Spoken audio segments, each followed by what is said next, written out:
Enterprise environmental factors are elements that are from outside the project. These factors can be from the organization and even outside the organization from the larger environment. They may impact the project directly or influence how the project will be managed. The project manager and the project team have no control over these elements, and generally these elements put constraints on the project. Now, it is not that these factors have only a negative effect on the project. Few factors sometimes may have a positive impact.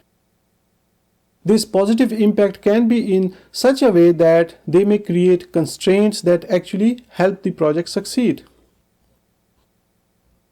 These enterprise environmental factors can be separated into two groups: factors from within the organization and those that are from outside the organization.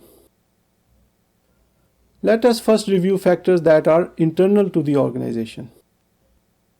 Every organization has a vision and a mission, based on which there will be some values central to the organization. Those values are further evident from the culture of the organization.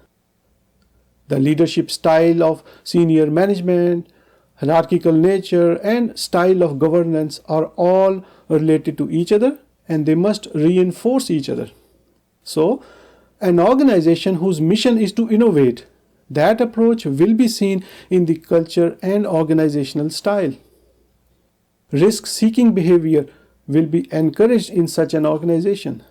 Risk tolerance will be higher.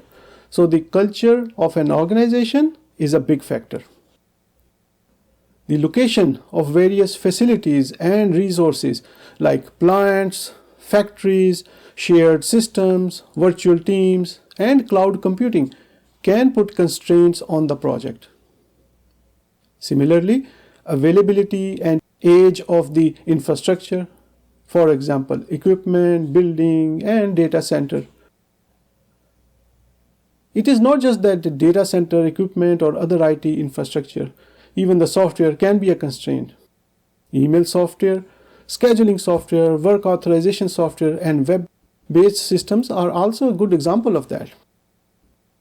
How about the availability of resources internally within the organization?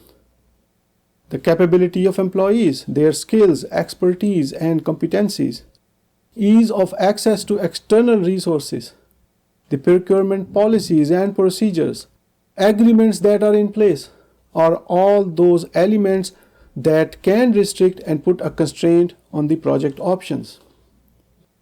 Now, the second category of enterprise environmental factors is the external elements.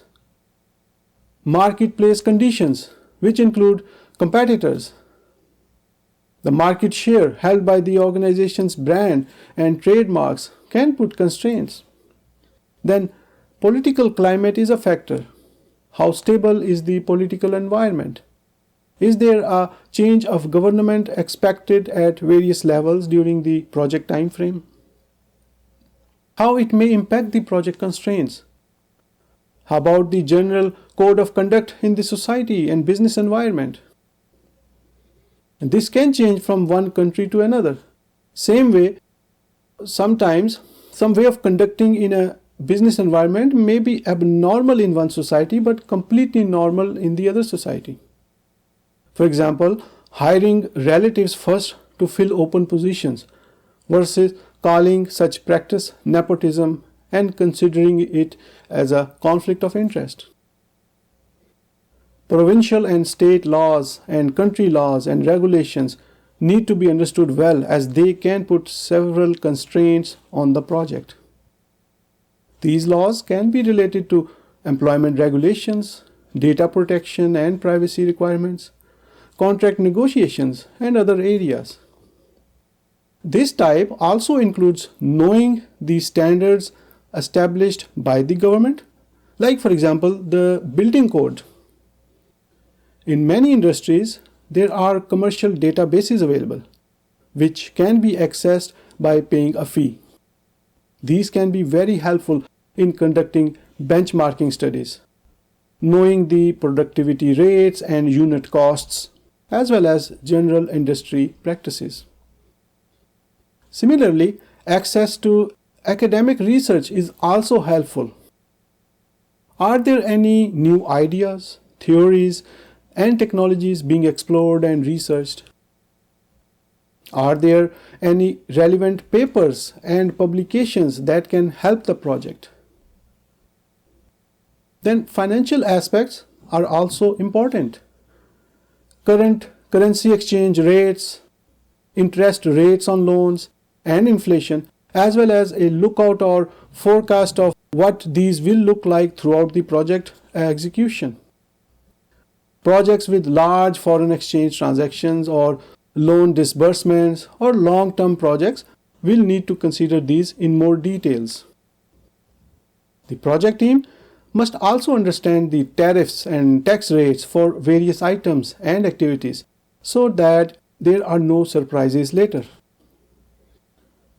Will the project be importing some unique product or equipment? If yes, then find out where these are expected to be imported from, what are the tariffs that may apply, and so on. One last thing is the physical environment, the weather and climate of the region, and any constraints it may put on the project. For example, I worked on a project in the early years of my career where the project needed to have gone through certain milestones before the rainy season hits towards the end of summer. Otherwise, there will be almost a year's delay. So the project plan had to be set up in a way to achieve those milestones in time.